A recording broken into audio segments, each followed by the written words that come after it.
जय जगन्नाथ जय बलदेव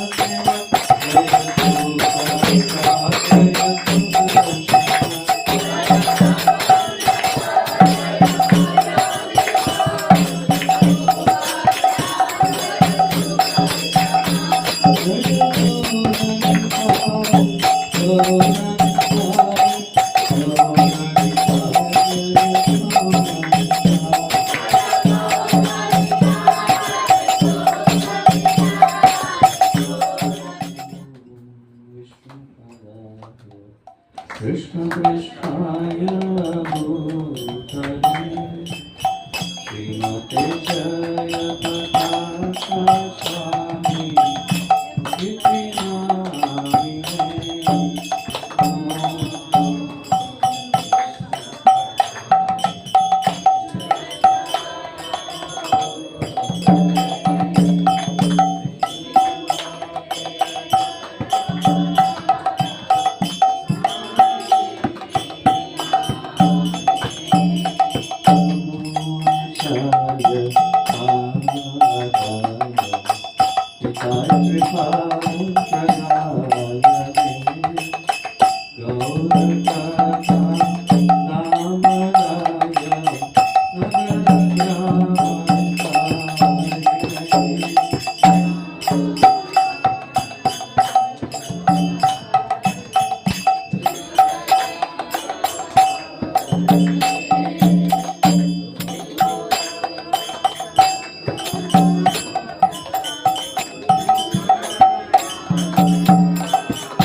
विश्वपाद परमहंस परिव्राज प्राचार्य अष्टोत्तर शतश्री श्रीमच्चर जय बतागा स्वामी गुरु महाराज की जय ओम विश्वपाद परमहंस परिव्राज प्राचार्य अष्टोत्तर शतश्री श्री भक्ति वेदांत स्वामी श्री प्रभुपाद की जय ओम विश्वपाद परमहंस परिव्राज प्राचार्य अष्टोत्तर शतश्री श्रीमच्चर भक्ति सिद्धांत सरस्वती ठाकुर गोस्वामी श्री प्रभुपाद की अनंत कोटि वैष्णववृंद की नामाचार्य श्री दास ठाकुर प्रेम से कहो श्री कृष्ण चैतन्य प्रभु नित्यानंद श्री अद्वैत गदाधर श्रीवासादि गौर भक्तवृंद श्री श्री राधा कृष्ण गो गोपीनाथ श्याम कुंड राधा कुंड गिरि गोवर्धन वृंदावन मथुरा धाम नवद्वीप मायापुर धाम जगन्नाथपुरी द्वारकापुरी धाम गंगा मैया जमुना मैया की तुलसी देवी भक्ति देवी सभी उपस्थित भक्तों की जय जयकार। All glories to the devotees, all glories to the all glories to the all glories to Shri Shri Guru and Shri Gauranga, all glories to you Shri Prabhupada, all glories to you Shri Guru Maharaj, Shri Prabhupada की, श्री गुरु महाराज की।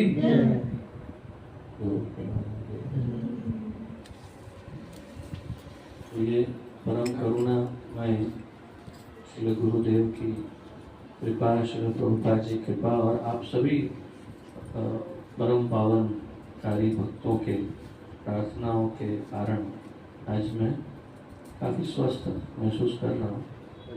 संपूर्ण स्वस्थ तो नहीं हुआ हूँ, लेकिन फिर भी बहुत ज़्यादा स्वस्थ हूँ।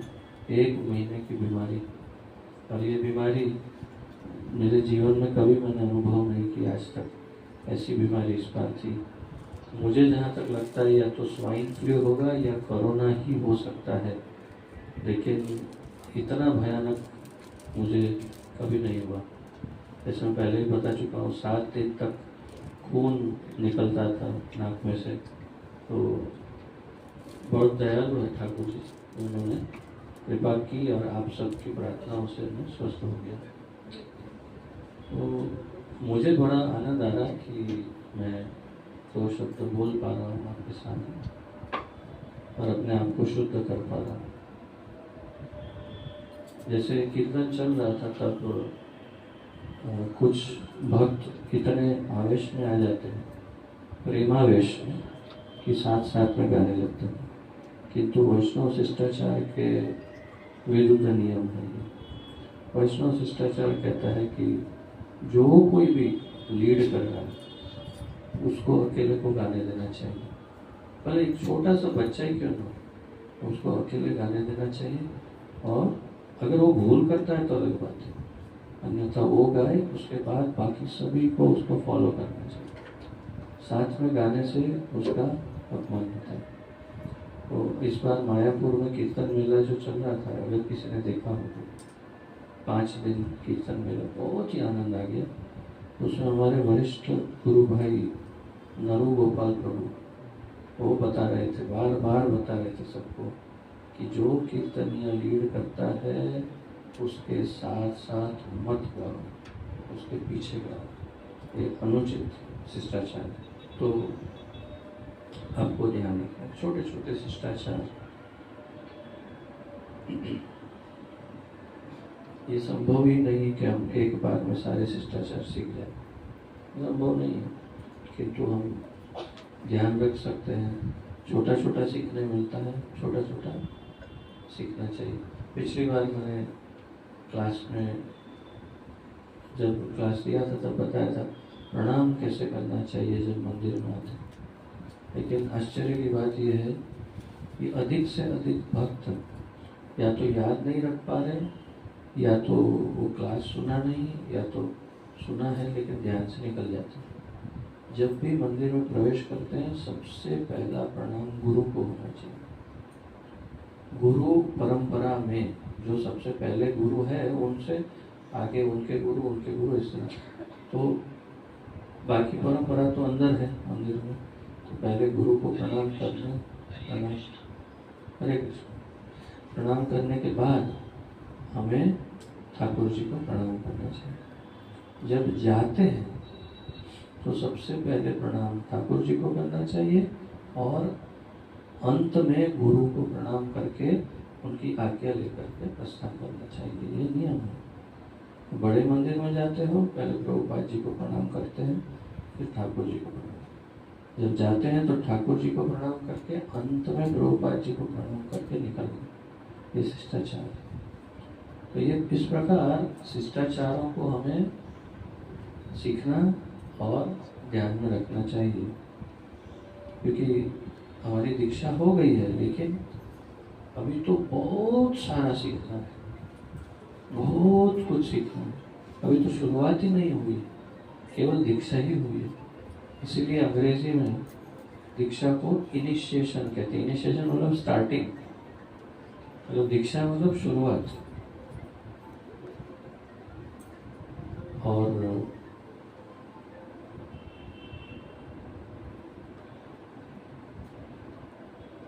शिष्टाचार क्यों जरूरी है? शिष्टाचार क्यों जरूरी है? उससे क्या फर्क पड़ेगा? शिष्टाचार होगा तो, नहीं होगा तो क्या अंतर पड़ेगा, बताओ। भक्ति में हानि होगी। भक्ति कैसे, मतलब समझाना पड़ेगा। जैसे अनादर हो जाता है, जैसा अनादर, अनादर, अनादर यानी अपमान। हाँ, अपमान, ओके, अनादर जैसा हो जाएगा अगर सही से पालन नहीं कर सकते। ठीक है, बिल्कुल ठीक है। लेकिन अगर ठीक से पालन नहीं करते, अनादर होता है, तो भक्ति में हानि क्यों होगी? हानि होगा तो गुरु को भी हो, गुरु सोचेगा ये कैसा मैं भक्त बनाया, तो इसका पालन नहीं कर रहा। परिपक्व गुरु अगर है, परिपक्व गुरु, तो वो शिष्यों के किसी भी अपराध का कभी भी अनादर या अपमान या अयोग्यता नहीं मानेंगे। जो परिपक्व गुरु है वो अपने शिष्यों की कोई भी भूल को भूल या अपमान नहीं मानेंगे, लेकिन कभी नहीं दिखाएंगे कि मैंने नहीं माना। वो ये दिखाएंगे कि हाँ तुमने भूल किया, अपमान कर दिया, ये क्यों? ताकि वो सीखे और किसी अपरिपक्व व्यक्ति के सामने जब भूल हो जाए तो अपमान उसका ना हो जाए इसीलिए। तो कोई अपरिपक्व भक्त, अब जैसे हम सब हैं, तो हम सभी तो परिपक्व है नहीं, तो एक दूसरे की कोई बात बुरी लगी सकती है। आप अभी देख रहे हो नारोल के सभी भक्त एक साथ नहीं बैठे, कुछ बैठे कुछ नहीं बैठे, अभी भी कुछ ना कुछ इसने ये बोल दिया, वो सुना, ये कहा, ये हुआ, कुछ ना कुछ होता है। क्यों? अपरिपक्व अवस्था है, इसलिए। वो परिपक्वता है ही नहीं हृदय में कि सामने एक वैष्णव है, यही बहुत बड़ी बात। एक वैष्णव सामने बैठा है, वही तो बहुत सब बड़ी बात है हमारे लिए। कैसा भी किसी भी अवस्था में हो, दीक्षित हो नहीं हो, दीक्षा हुआ नहीं हुआ, कुछ भी हो। मैं आपको एक उदाहरण देता हूँ, नाम नहीं बताऊंगा, जानबूझकर नाम नहीं बता रहा हूँ।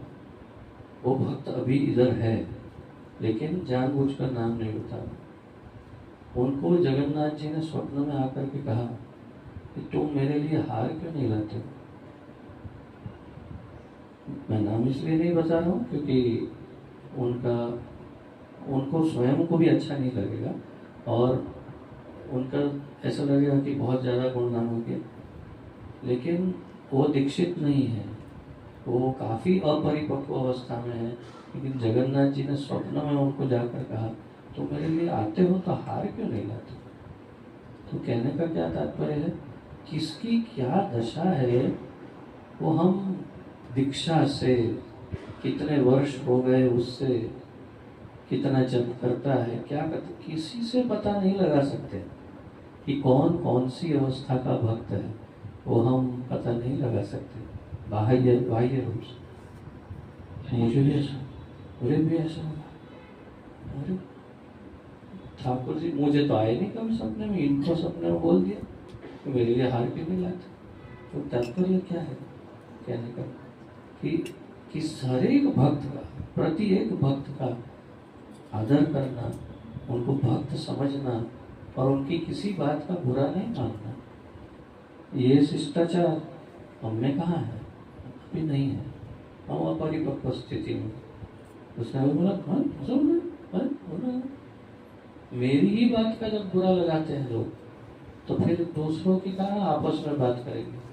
मेरी बात का ही कितना बुरा लगा के कितना बतंगड़ बनाया बात करें, नहीं सुनाई दे रहा।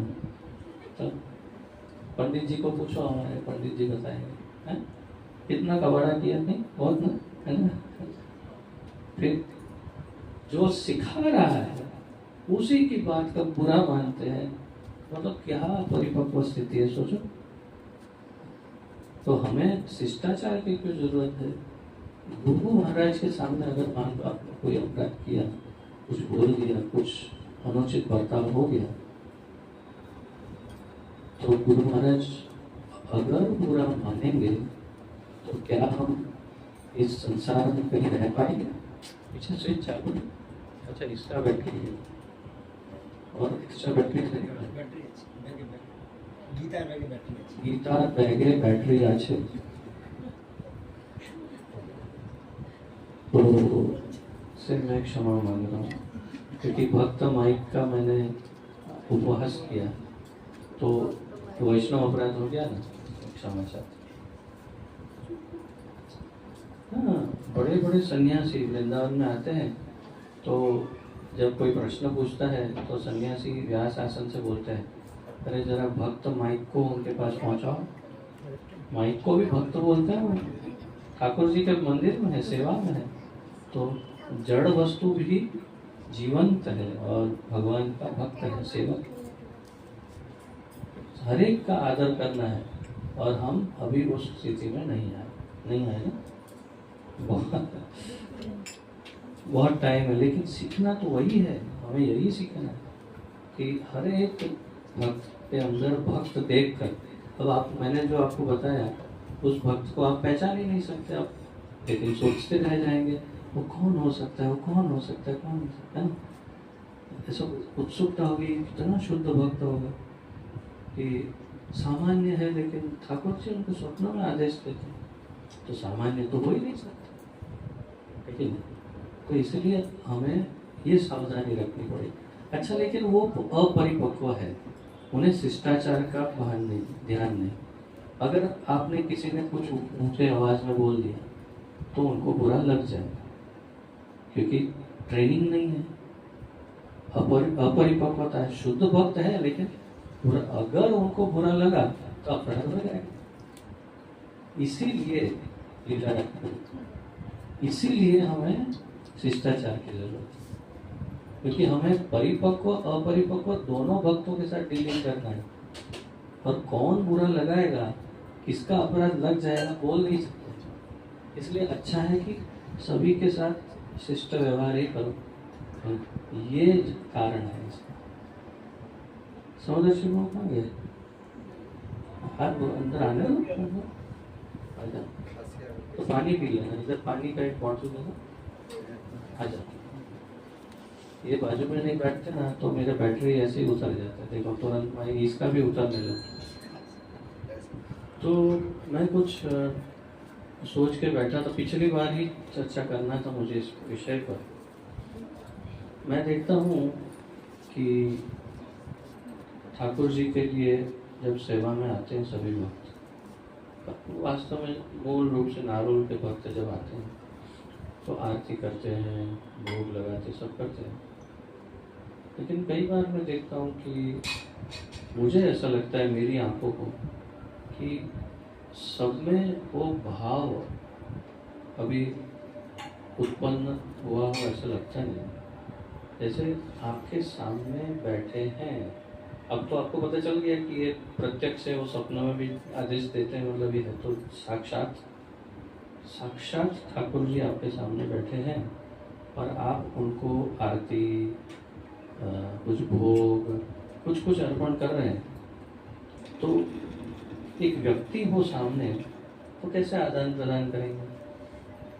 हाँ, ये नहीं कि आप मुख से एकदम बोलना चालू कर दो। शायद कभी किसी को ऐसा लग सकता है कि एक्टिंग कर रहे हैं ऐसा लग सकता है, लेकिन मन में तो बोल सकते हो ना, मन में तो बात कर सकते हो ना। तो आप जो भी करते हो उनको मन से बात करते हुए कि अभी मैं ये अर्पण कर रहा हूँ, आशा है आपको अच्छा लगेगा, और मुझसे कुछ भूल हो तो माफ़ करना। अच्छा देखो, अभी मैं चावल चलाऊँगा, आप ठीक है ना, आपको सब, आपको कुछ तकलीफ तो नहीं है? वो अच्छा कपड़ा ठीक है ना, ये कुछ आप पीछे, हमने देखा पीछे मैंने तीनों को पिलो दे दिया, क्योंकि मैं बहुत व्याकुल हो रहा था कि ये कितनी देर तक ऐसे बैठे रहेंगे, और सबको पिलो दे दिया पीछे, मैं आराम से बैठा।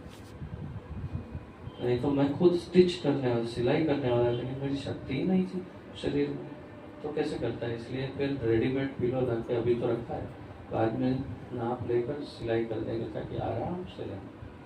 रात को भी जब सुलाते हैं, मेरी पत्नी सुला देती है, फिर मैं आता हूँ, फिर आके सबको बोलता हूँ जो सर्वाधिक आरामदायक गद्दा पिलो सब हो वो सब हम आपको दे रहे हैं, और ठंडी ठंडी हवा, और बहुत आप एकदम आराम से सोइए।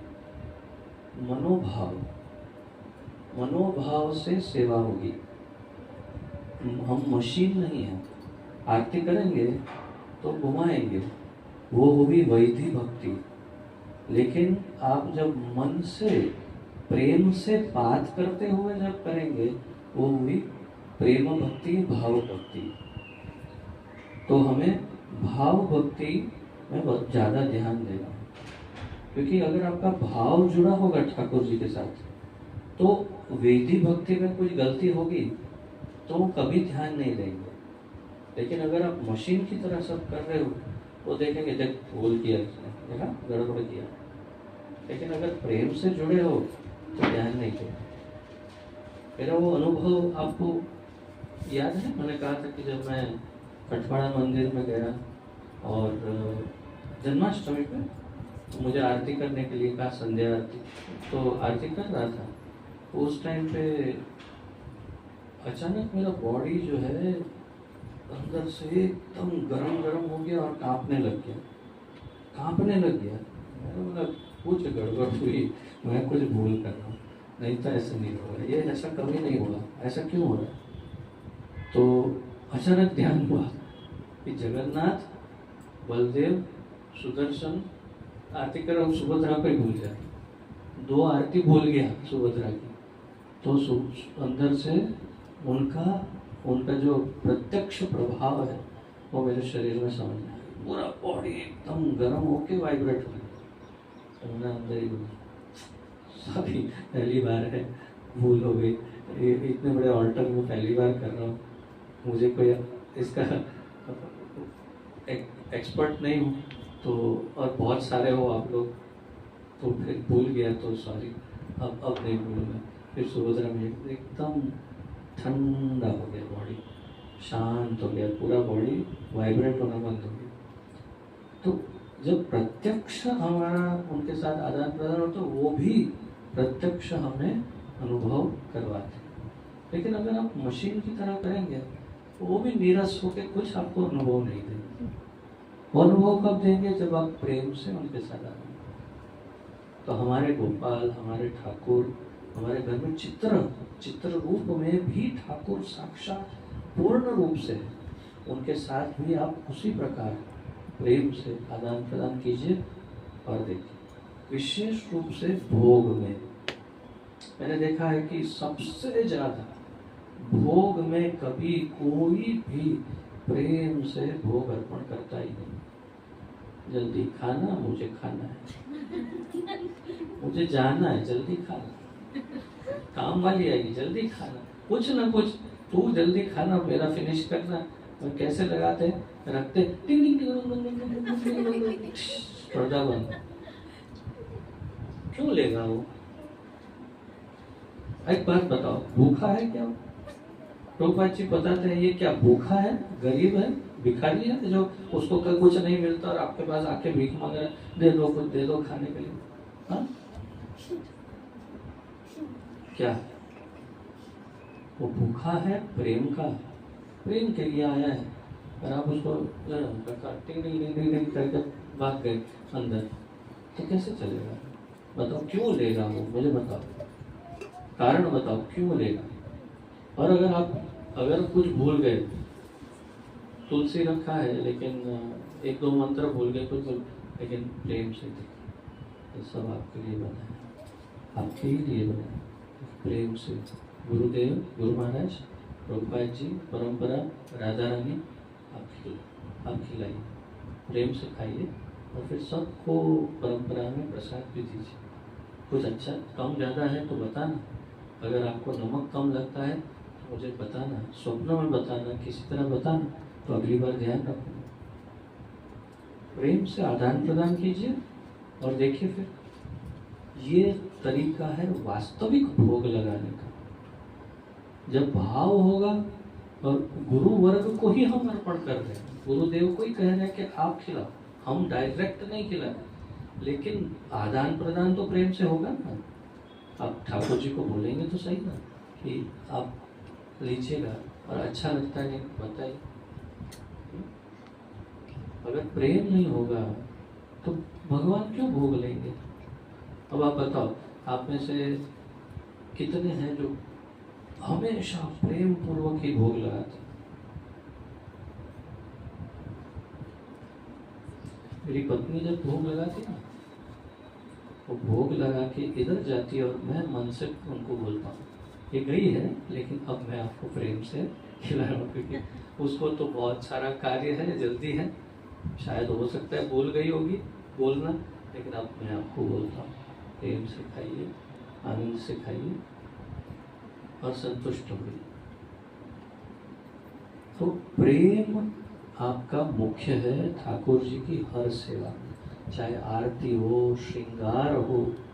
वो जब श्रृंगार करती है, आप देखते हैं ना निमाई नीता का श्रृंगार, मैं तो बोलता हूँ रोज फोटो खींच, क्योंकि प्रतिदिन उसका कभी सेम नहीं, हर बार कुछ अलग ही श्रृंगार आता है, क्योंकि प्रेम से होता है वो श्रृंगार।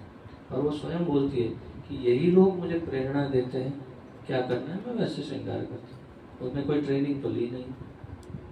तो प्रेम पूर्वक श्रृंगार, प्रेम पूर्वक भोग, प्रेम पूर्वक आरती, सब कुछ उनका प्रेम पूर्वक। और दिन में जितनी बार घर में घूम रहे हैं, जैसे कोई मेहमान आया हुआ है, गुरु महाराज यहाँ के बैठे हैं आपके चेयर पर घर में, और आप घर में घूम रहे हैं, तो आप अपने बात करते रहेंगे, गुरु महाराज इधर बैठे तो क्या हो गया, बैठे हैं।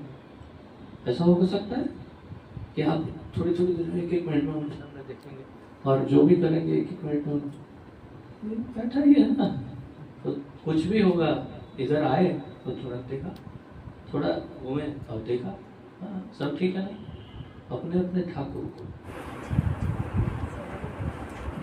तो मुख्य रूप से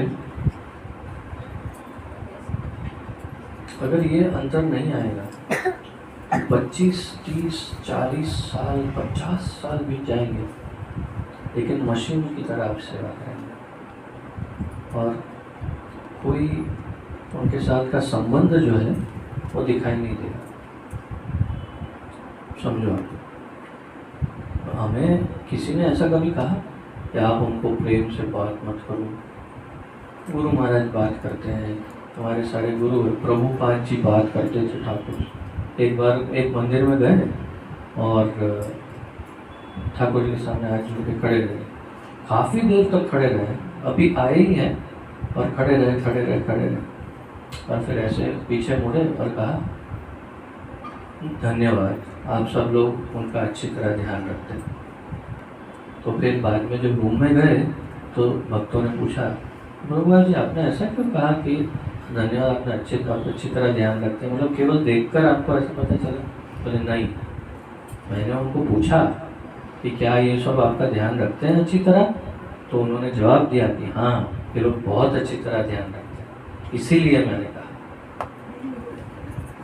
तो देखो प्रभुपाद जी बात करते हैं ठाकुर जी से, उनसे आदान प्रदान करते हैं, तो हमारा संबंध जब जोड़ना है उनसे तो वो प्रेम होना जरूरी है। हाँ ये याद रखना है कि हमें सब कुछ गुरु के थ्रू करना है, डायरेक्ट कुछ हम नहीं करते, जो भी अर्पण करते हैं गुरु के थ्रू करते हैं। गुरु सबसे महत्वपूर्ण है।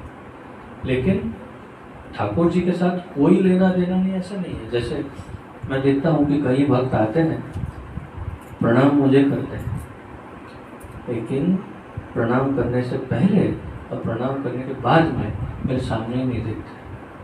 और मैं सोचते ही रह जाता हूँ कि ये मेरा अपमान कर रहा था कि प्रणाम कर रहा था, समझ में नहीं आता है और मैं कंफ्यूज हो रहता हूँ। ये बंगाल का सिस्टम है, ऐसा मैं कई बार सोचता हूँ कि बंगाल में ऐसा कुछ होता है कि गुरु के सामने नहीं देखना चाहिए, खाली प्रणाम करो और मुँह फेर लो। बट वास्तव में ऐसे कई भक्त हैं जो प्रणाम करते हैं और फिर सीधा डायरेक्ट और मेरे सामने आँख मिलाते ही नहीं। और मैं सोचते ही रहता हूँ ये कैसा शिष्टाचार है, मतलब अपमान कर रहे हैं कि प्रणाम कर रहे हैं, बस समझ में नहीं आता। नहीं, वास्तव में ऐसा कुछ बंगाल में है कि गांव में कि गुरु को सामने नहीं देखना चाहिए, सब कुछ है? नहीं ऐसा नहीं। तो ये कौन सिखाया? ये जो करते हैं उनको प्रणाम करते हैं और सीधा पैसा मुँह करते हैं। आपने अब प्रणाम करते हैं तो उनके सामने देखकर स्मित, एक हास्य है, आप उनके साथ को ज़्यादा उनके साथ आदान प्रदान करना है आपको, या फिर आप मजबूरी से, या फिर कोई आपको तलवार की धार पर प्रणाम कर ऐसा, तो फिर बात अलग है। लेकिन जब आप किसी के साथ संबंध बनाना चाहते हैं तो ऐसा कैसे प्रणाम कर सकते हैं? प्रणाम किया और उनके सामने ही नहीं देखा, तुरंत उनके सामने देखकर स्माइल देंगे, बात करेंगे कुछ। और सबसे पहला शिष्टाचार तो ये है कि आप कैसे हैं, सबसे पहला यही प्रश्न पूछना चाहिए, कैसे हैं? आपको सब पता होगा, आप उनके साथ हैं तो भी पूछना चाहिए। जब आप पहली बार प्रणाम कर रहे हैं दिन में, तो आप कैसे हैं? कई भक्त हैं अपरिपक्व है, दीक्षित नहीं है, माताएं हैं, आती है संडे मेरे पास बैठती है और पूछती है आपका सेहत, आपकी सेहत कैसी है, आप कैसा फील कर रहे हैं। दीक्षित नहीं है, अभी तो इतनी उन्नति हुई नहीं, लेकिन उनको ये भी ज्ञान है। और कई दीक्षित माताएं हैं जो प्रणाम करती है लेकिन अपने कार्य में चली जाती है। शिष्टाचार की बात है, जब गुरु के सामने जाते हैं सीनियर भक्त, कोई भी वरिष्ठ हो, सबसे पहले ये पूछते हैं आप कैसे हैं, स्वस्थ हो या ना हो, सबसे पहला प्रश्न। और आप में से बहुत सारे ऐसे हैं जो हमेशा शिष्टाचार का पालन करते हैं, जिनको पता है आपका दोष नहीं निकाल रहा हूँ, सिखा रहा हूँ कि जो नहीं पता है वो है। इसलिए ऐसा मत समझना कि मैं आपके अंदर दोष दिखा रहा हूँ, आपको जो नहीं पता है वो बताए। ये शिष्टाचार।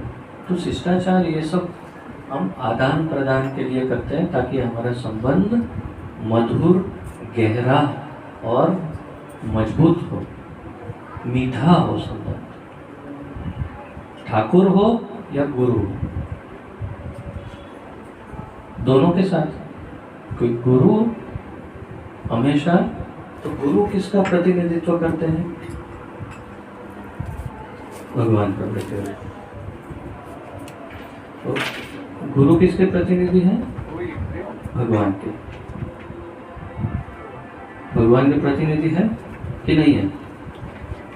हाँ, डाउट है? डाउट नहीं है ना? गुरु हमेशा भगवान का प्रतिनिधित्व करते हैं। गुरु कभी भगवान नहीं होते, लेकिन गुरु भगवान का प्रतिनिधित्व करते हैं। तो गुरु अपने आप को कभी भगवान नहीं मानते, लेकिन शिष्य को, गुरु को भगवान की तरह मानना चाहिए, ये उसका धर्म है। लेकिन गुरु को अपने आप को कभी भगवान नहीं मानना चाहिए, उनको इनका दास मानना चाहिए। और गुरु क्या मानते मालूम है? आपको आश्चर्य होगा, गुरु अपने शिष्य को का भी अपने आप को दास मानते हैं। मन में, अंदर हृदय में अपने शिष्यों का भी दास मानते हैं गुरु। ये उनकी विनम्रता होती है। विनम्र गुरु अपने शिष्यों का दास समझते हैं अपने आप, क्योंकि कल को आप लोग भी गुरु बनेंगे कभी ना कभी, कहीं ना कहीं, किसी न किसी स्तर पर। तो ये भाव सुनिश्चित करना जरूरी है। गुरु का अर्थ अल्टीमेट स्वामी, फाइनल अथॉरिटी नहीं है, वास्तव में दास है। लेकिन उनको कठोर होना पड़ सकता है, कटु वचन बोलने पड़ सकते हैं शिष्य के अच्छे के लिए, उन्नति के लिए। लेकिन उनका उद्देश्य क्या है? ठाकुर जी से मिलाना, उनके साथ संबंध जोड़ के देना। उचित है? तो कोई प्रश्न है आज के इस विषय में? किसी का कोई प्रश्न, उत्कंठा? क्लियर? कोई भी प्रश्न हो किसी भी प्रकार का, जैसे हमने आज भोग लगाने की बात करी, कैसे आरती करना है, भोग कैसे लगाना, मनोभाव क्या होना चाहिए, ये सब बात की है। उसके विषय में कोई प्रश्न हो, क्योंकि महत्वपूर्ण अलग विषय था, ऐसा विषय हम ज़्यादातर चर्चा नहीं करते। ये अंतरंग विषय था, सीक्रेट था, है ना? ये भाव का विषय आज हमने चर्चा की, पहली बार सुना है। हाँ, क्योंकि हम ओपन प्लेटफॉर्म में ऐसी बात नहीं करते कि हम ठाकुर जी के साथ कैसे आदान प्रदान करते हैं। नहीं, कभी कभी ऐसा आदान प्रदान, मतलब मेरा से बहुत सारी ऐसा हुआ आदान प्रदान। जैसे जब बोला मकान मालिक घर खाली करने के लिए, तो वैसे मैंने पूछा था, मैंने ठाकुर जी ने कहाँ लेके जाओ, तो उन्होंने तुरंत स्वीकार किया, तुरंत उसी दिन सब सरल हो गए। यही इसी को आदान प्रदान कहते हैं कि जब हम अतिशय विपत्ति में हैं, तो प्रभुपाद जी ने समझाया कि जब आपकी विपत्ति बहुत ज़्यादा हो तब उनसे मदद मांगो। ऐसे आमतौर पर हम उनकी सेवा के लिए ही है, उनके आनंद के ही लिए है। हमें उनको कभी भी परेशान नहीं करना चाहिए कि मुझे चाहिए हो जाए। लेकिन जब अतिशय विपत्ति हो तब बोलना चाहिए कि भाई देखो, और माता जी ने क्या कहा, अब मैं आपको कहाँ लेके जाऊँ? मकान मालिक ने घर खाली करने के लिए कहा, तो ठाकुर जी ने बोला हाँ भाई, हमें कहाँ रहना। मकान मालिक ने ठीक कर दिया, और उसी दिन, तो उसी दिन उन्होंने मकान दिला दिया, क्योंकि ठाकुर जानता है तो वो मेरा भक्त अगर परेशान रहेगा तो मैं भी परेशान रहूंगा। उससे भी अच्छा है, कोई गुना अच्छा है। ठाकुर को, भगवान को रखने के लिए भी अच्छा जगह भी दिया, उधर सब कुछ जैसा कभी कीर्तन करेंगे, ये सब बहुत ही अच्छा। काफी अच्छी जगह दे दी ठाकुर जी।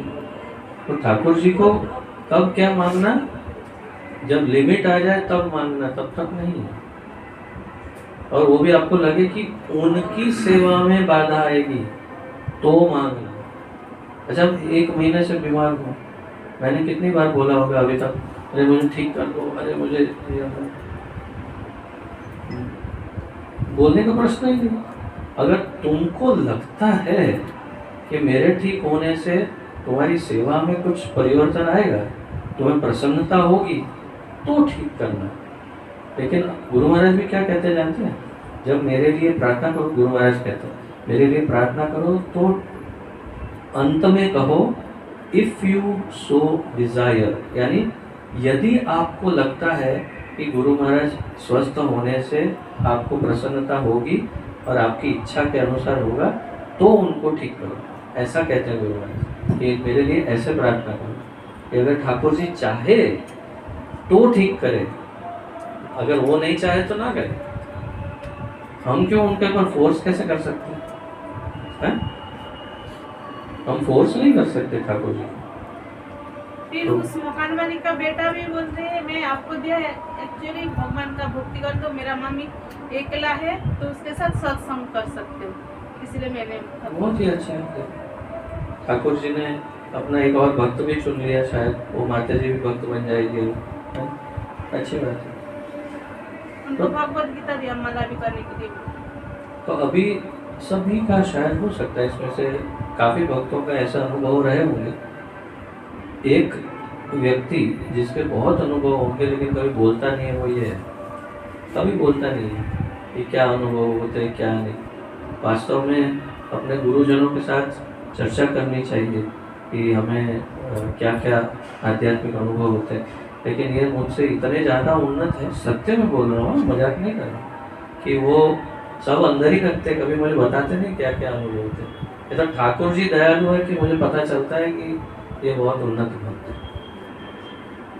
तो ऐसे अनुभव आप लोग कुछ ना कुछ तो अवश्य हुए ही होंगे, और जितना प्रेम बढ़ेगा उतना अनुभव बढ़ेगा, जितना प्रेम बढ़ेगा उतना अनुभव बढ़ेगा कि वो आपके साथ कैसे आदान प्रदान करते हैं।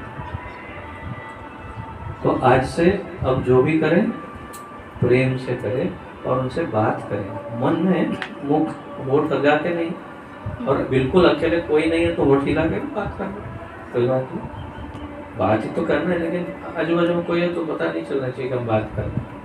सीक्रेट गुरु महाराज की तो कैसी शक्ति है, मायापुर में बहुत साल पहले की बात है, गुरु महाराज राधा माधव के सामने खड़े थे और जननिवास प्रभु खड़े थे साइड में, और गुरु महाराज को लगा कि आज मैं ठाकुर जी को ये फूल अर्पण करूँ।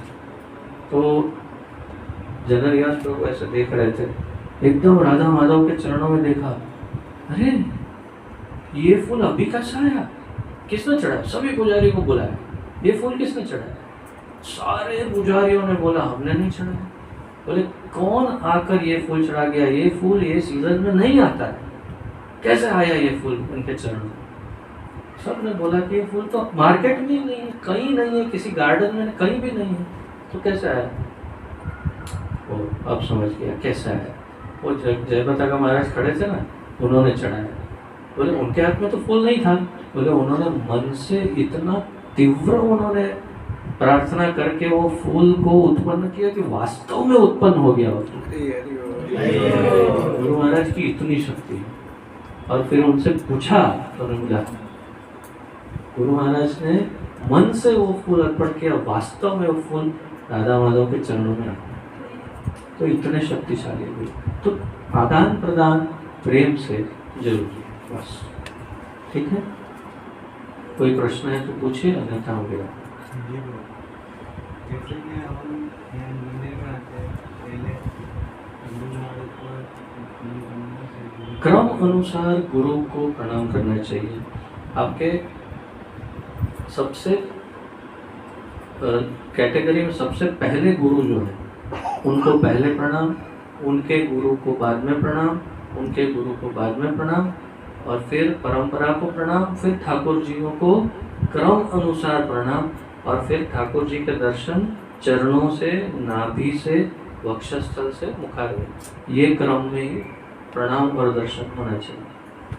तो अगर आप प्रवेश करते हैं, यहाँ पर आपके शिक्षा गुरु, पथ प्रदर्शक गुरु या और अन्य कोई गुरु बैठे हैं, तो उनको पहला प्रणाम, उसके बाद में गुरु महाराज को प्रणाम, उसके बाद में प्रभुपाद जी को प्रणाम, उसके बाद में परंपरा, और फिर जैसे मैंने बताया क्रम अनुसार पहले वृंदा देवी को, महादेव को किया, वृंदा देवी को किया, फिर लक्ष्मी मैया को किया। इस तरह से आप करते करते करते करते करते लास्ट में ठाकुर जी के चरणों से, नाभि से और तक फिर उनका चेहरा देखना, इस तरह प्रणाम करो। मंदिर में ऑर्डर में पहले प्रवेश करते हैं, जैसे मंदिर में गए फिर वो बात को पहले प्रणाम करते हैं, फिर प्रणाम करते करते फिर हम लोग जब आते हैं मंदिर से तब हमको क्या करना चाहिए? मैंने बताया, पहले ठाकुर जियों को प्रणाम करना चाहिए, फिर प्रभुपाद के पास जाना चाहिए, फिर प्रभुपाद को दंडवत प्रणाम करना चाहिए, फिर गेट में से निकलने से पहले सभी वैष्णवों को प्रणाम करके बाहर निकलना चाहिए। जब एंटर करते हैं, गेट में एंटर होते ही सबसे पहले प्रणाम करके सभी वैष्णवों को प्रणाम करना चाहिए, फिर प्रभुपाद के पास जाकर प्रणाम करना चाहिए, फिर ठाकुर जियों को क्रम अनुसार प्रणाम करना चाहिए। ये शिष्टाचार है, ठीक है। ऐसे और ऐसे वो इसी क्रम में जाता है।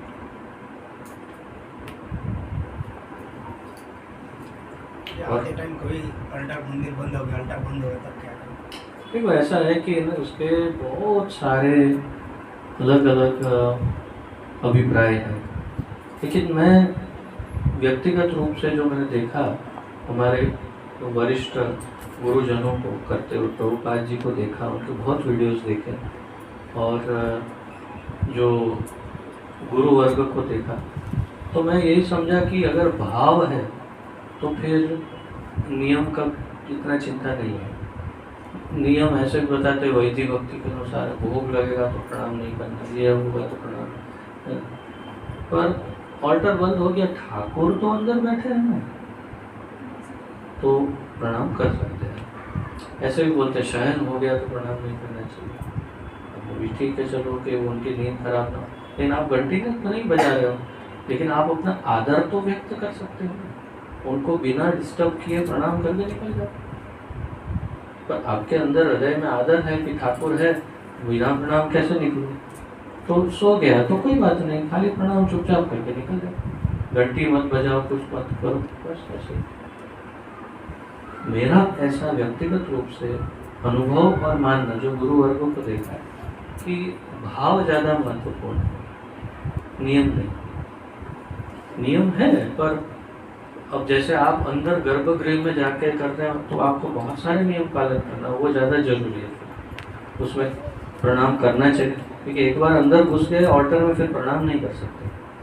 प्रणाम बाहर ही होता है, अंदर कभी किसी पुजारी को आप प्रणाम करते नहीं देखेंगे, क्योंकि ठाकुर के मंदिर के अंदर गर्भगृह में प्रणाम नहीं कर सकते, वर्जित है।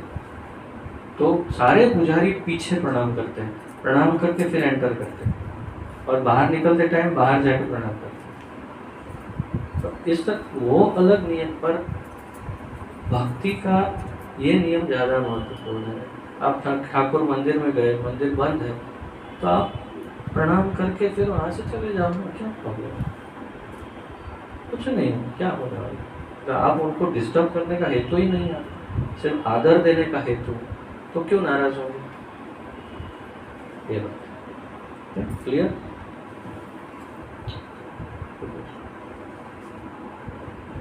हाँ। जैसे गुरु महाराज या जगन्नाथ है, तो फिर हम तो एक बार ही सो के मतलब दंडक करते हैं, तो फिर 4-5 बार करना पड़ेगा, जैसे गुरुवार का अलग अलग से। अगर वास्तविकता में देखना जाए तो यहाँ 10 शालिग्राम, 3 द्वारकाशिला, 3 गोपाल, हिमाय निताय, माधव, नरसिंहदेव, लक्ष्मी मैया, राधा रमन, द्वारकाधीश, राधेश्याम, पंचतत्व, राधा गोविंद, रामचंद्र भगवान, शिव जी महादेव है, और हनुमान जी है, और फिर हमारी गुरु परंपरा तो है ही, और जगन्नाथ, बलदेव, सुभद्रा, सुदर्शन। तो इतने प्रणाम करने चाहिए, एक ही बराबर है, चलेगा। क्योंकि उतने प्रणाम करेंगे तो आपका तो प्रॉब्लम का क्या होगा? फिर लाइन लग जाएगा। और फिर जिसको प्रॉब्लम नहीं है उसका भी मेरे पास आएगा, पीठ दुखता है, दवाई दीजिए, अरे बाबा उससे अच्छा एक ही प्रणाम करो। मन भाव कर। हाँ, यही है, यही है। मतलब हम भले मजाक में बोल रहे हैं, लेकिन जब आप उठो तो पहले गुरु महाराज से देखते देखते देखते प्रणाम मन से करते करते करते करते दर्शन करो। एक प्रणाम में सब आ गया, लेकिन प्रणाम उस तरह करो, ऐसे नहीं, मन से उठ के दर्शन करो, तब। बहुत अच्छा प्रश्न है। और कोई प्रश्न?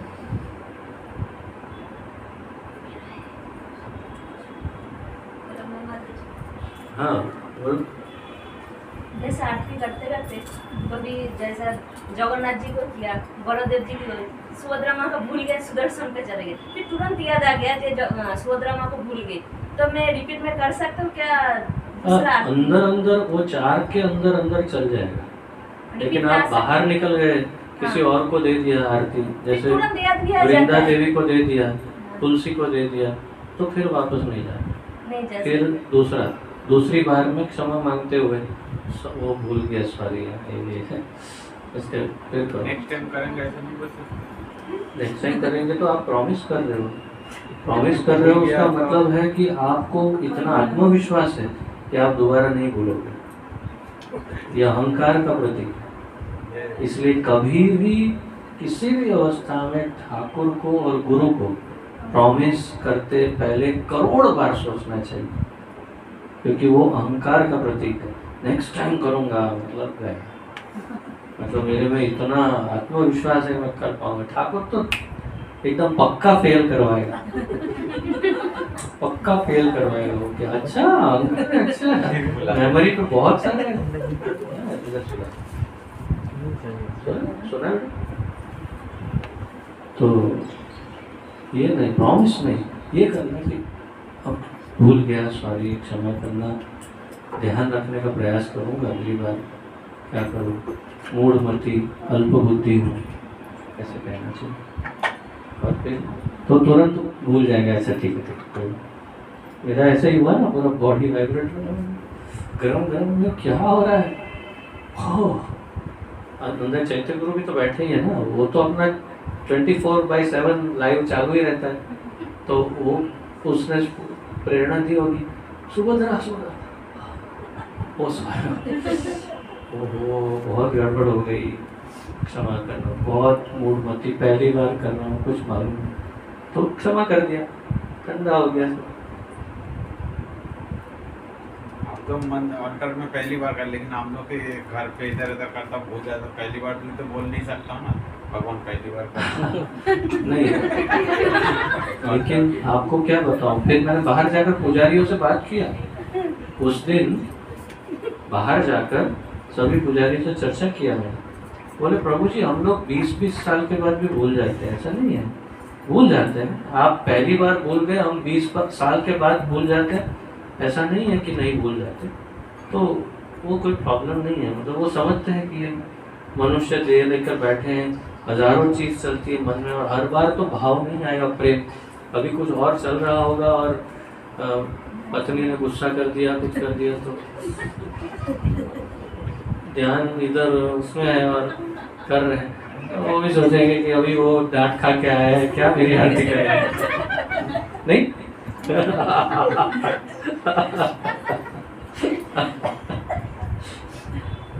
तो ऐसा तो चल जाएगा, लेकिन क्षमा मांग लेना चाहिए। अगर याद आता है तो क्षमा, ओ सॉरी भूल गया तो क्षमा करिए।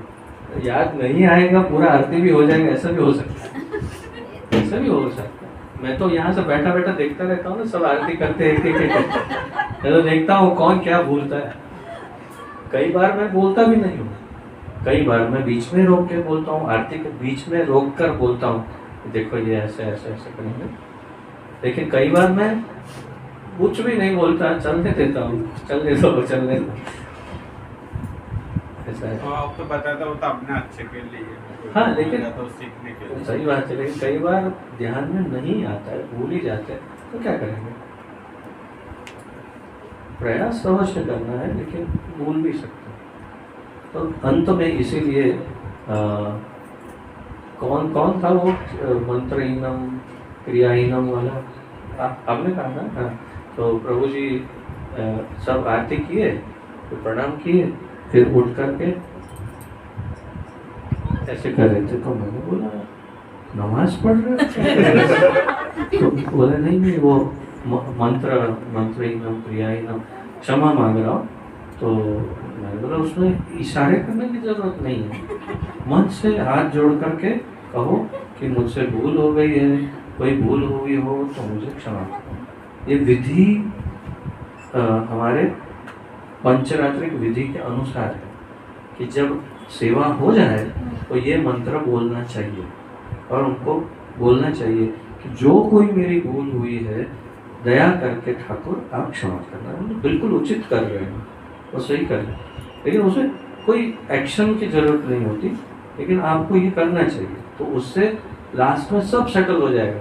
अगर कोई भूल हो गई है, कुछ रह गया, कुछ ये आगे पीछे हो गया, कहीं कुछ को कभी कभी कोई वक्त ऐसे भी होता है कि पहले शंख के पहले रुमाल उठा लिया, तो अब क्या करूं प्रभु जी, अब मैं क्या बोलूं। तो मुझे पूछेंगे पीछे मुड़ के अब क्या करूं, तो मैं क्या करूं, मैं क्या करूं। ठाकुर को पूछो, ठाकुर बोले मैं भी क्या करूं। तो भूल गया शंख तो मैं क्या करूं। तो रख दे, रुमाल भी रख दे, अभी फूल ले दे। तो फिर वो सब लास्ट में जब अपनी मंत्र बोलेंगे तो सब क्षमा हो जाएगा, ऐसा भाव। ये आप कठवाड़ा मंदिर में जाएंगे ना, ऑल्टर में तो पीछे किचन उनका जो पाकशाला भोगशाला है कटवाड़ा, वहाँ से अंदर जाने का गेट है। वो गेट के ऊपर उन्होंने प्रिंट करके ये सारे मंत्र लगाए ताकि आपको ध्यान में आए कि आप बाहर निकले फिर वो पढ़ के बोल दो मंत्र, ताकि आपसे कोई भूल हुई हो तो क्षमा की जा सके। ये जरूरी है। या आप केवल बोल ही दो मन से कि हमसे जो कोई भूल हुई हो वो क्षमा करना। जब आप प्रणाम करते हो ना आरती के बाद, तो बोल देना कि कोई भूल हुई हो तो क्षमा करना। ठीक है? ऐसे क्लास और होने चाहिए। बस एक दो ही। मैं तो सोचा हर संडे होना चाहिए, सब बोलेंगे।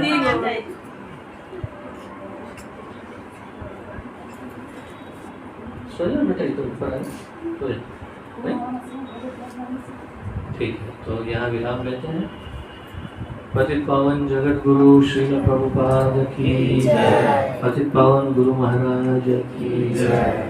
आप सभी महान भक्तों की जय हो। वांछा कल्पतरुभ्यश्च कृपा सिन्धुभ्येव च पतितानां पावनेभ्यो वैष्णवेभ्यो नमो नमः। आप सबके चरणों में दंडवत प्रणाम।